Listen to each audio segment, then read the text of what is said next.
What is going on, everybody, and welcome back to Red Sea Radio. My name is Corbin, and we finally have some MLB lockout news to talk about. On Thursday of this week, Rob Manfred had a press conference where he went over a lot of the questions surrounding the lockout and the owner's point of view. A couple of takeaways that I had from that conference was, first off, Rob Manfred, while he might be playing the owner's side and trying to make it look like the players are the bad guys here, stated that he doesn't think that the owners and the players are not going to be able to come to an agreement before opening day. He believes that the regularly scheduled games will take place. As for spring training, that's kind of up in the air right now.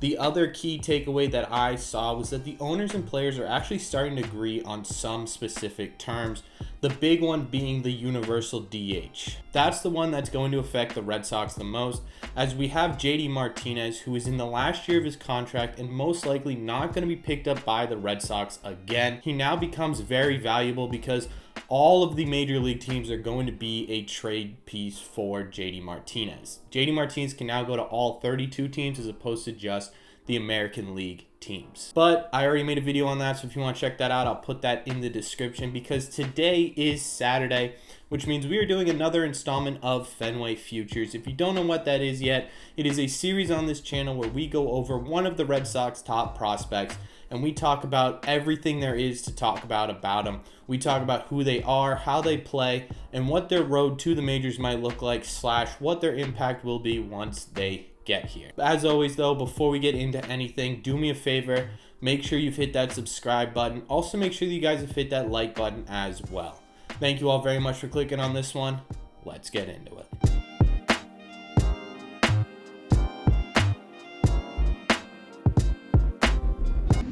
Today we are talking about our second right-handed pitcher for the Red Sox, a pitching prospect by the name of Bryan Mata, who was signed in 2017 during the international free agent market signing period. He is originally from Venezuela. Now, Bryan was originally scheduled to sign with the Brewers, but that deal fell through due to a groin injury, which left room for the Red Sox to sign him at the league minimum. Bryan is currently the number 7th overall rated Red Sox prospect, but he did not crack the top 100 list of all MLB prospects. Bryan's got a pretty electric pitching arsenal, especially his fastball. Now, his fastball is more of a sinker, especially the four-seam fastball, and it has a lot of late movement in the zone and can reach speeds of up to 100 miles an hour. Now, that's not always the case. It's more of an outlier, but his average is around 96, which is still pretty fast for his age. He also has a two-seam fastball that he tends to throw a lot, and that also has very good late movement and gets a lot of ground balls. Alongside those two fastballs, he has a slider, which is pretty dominant, and it is his go-to strikeout pitch, and he's working on a changeup as well. It's not fully there yet, but he's definitely getting there with it. He also has a curveball he wants to add, but that hasn't been a very successful pitch for him, so most people guess that that will eventually fall off. There are two concerns with Bryan Mata as he moves his way up. The first one, in my opinion, isn't too much of a concern. It feels like with all of these pitching prospects, it's the same concern over and over again, and that's mechanics and control. In my opinion, mechanics and control is pretty common because these guys haven't had the exposure and the experience that a lot of these other big time prospects have, especially once they grow into AAA and AA. Right now, Bryan's in single A, which means he hasn't had the expertise of big league coaches and trainers and stuff like that to work on his mechanics and his control. So in my opinion, that'll come down pretty quickly.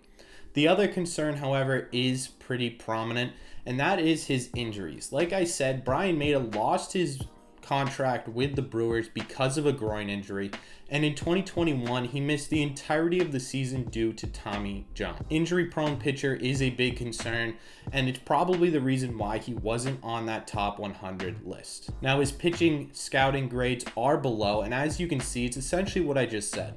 His fastball and slider are well above the average. His changeup is right at average, and he's got that curveball as well. His control is below average, but like I said, that's one of those things that I think will get ironed out as he makes his way through the minor leagues. In 2021, Bryan was hurt, like I said, so I'm going to have to use his 2020 stats for you guys on this channel today.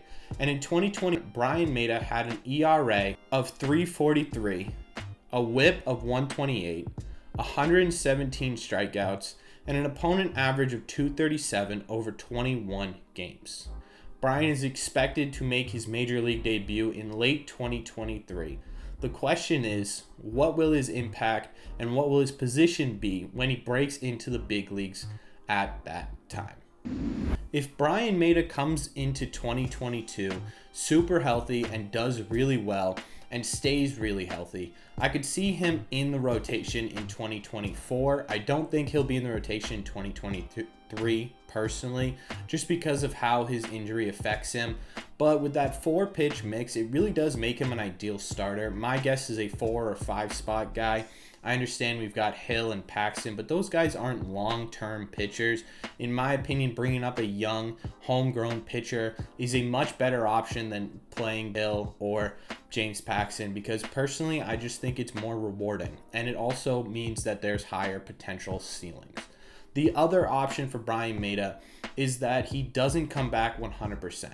His arm fatigue doesn't allow him to pitch more than 4 or 5 innings, which moves him into a middle reliever bullpen role, even maybe a setup guy, which would also work with that 4-pitch setup he's got going on. In my opinion, both of these options are very good.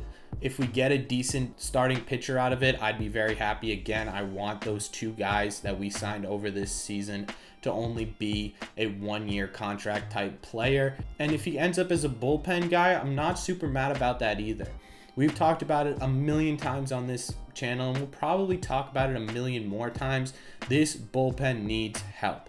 And if we're going to bring up a young pitcher who has the confidence and the pitch mix and everything to be a setup or a middle reliever guy, I'm all in on that.